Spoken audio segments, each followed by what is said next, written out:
क्या आपने कभी सोचा है कि भगवान जगन्नाथ की मूर्ति बाकी देवताओं से इतनी अलग क्यों है?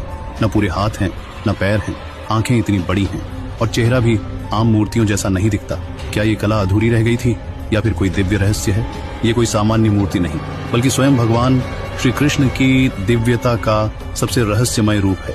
ये कहानी शुरू होती है उस समय से जब द्वारका डूब गई थी और भगवान श्री कृष्ण ने पृथ्वी से विदा ली थी। उनका शरीर समुद्र की लहरों में विलीन हो गया, लेकिन कहा जाता है कि उनका हृदय, जिसे नीलमणि कहा गया, वो नष्ट नहीं हुआ, बल्कि साक्षात चैतन्य रूप में धरती पर रह गया। सदियों बाद उड़ीसा के राजा इंद्रद्युम्न को स्वप्न में श्री कृष्ण ने दर्शन दिए और कहा, मेरा हृदय अब भी इस धरती पर है, उसे खोजो और मेरे लिए मंदिर बनवाओ। मैं एक विशेष स्वरूप में प्रकट होना चाहता हूँ। राजा ने समुद्र किनारे खोज शुरू की और एक दिव्य लकड़ी का टुकड़ा मिला जो न डूबता था न जलता था और छूते ही हृदय को शांति देता था। तभी वहाँ एक रहस्यमय वृद्ध बढ़ई आया और बोला, मैं भगवान की मूर्ति बनाऊंगा, पर एक शर्त है, 21 दिन तक कोई भी दरवाजा नहीं खोलेगा, नहीं तो मूर्ति अधूरी रह जाएगी।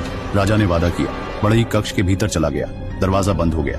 अंदर से कुछ दिनों तक भारी हथौड़े की आवाज आती रही। फिर सब कुछ शांत हो गया। जैसे जैसे दिन बीतने लगे, राजा को चिंता सताने लगी। 15वें दिन उन्होंने दरवाजा खुलवा दिया। अंदर वृद्ध बढ़ई नहीं था, वो गायब था, जैसे धरती ही निकल गई हो। लेकिन वहाँ 3 मूर्तियां थी, भगवान जगन्नाथ, बलभद्र और देवी सुभद्रा की। लेकिन मूर्तियां अधूरी थी, न हाथ पूरे न पैर, आंखें बड़ी बड़ी और चेहरा अत्यंत भावुक। राजा घबरा गया। क्या मैंने गलती कर दी?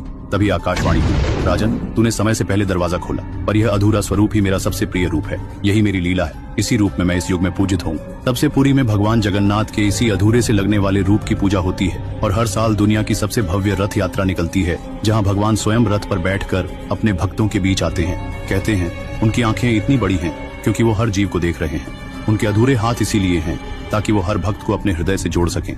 और उनके बिना पैरों का मतलब ये नहीं कि वो अधूरे हैं, बल्कि ये दर्शाता है कि उनका अस्तित्व हर दिशा में फैला है। भगवान जगन्नाथ अधूरे दिखते जरूर हैं, पर वे पूर्णतम हैं। उनका यही स्वरूप हमें सिखाता है कि ईश्वर की पूर्णता हमारी आंखों से नहीं, श्रद्धा से देखी जाती है।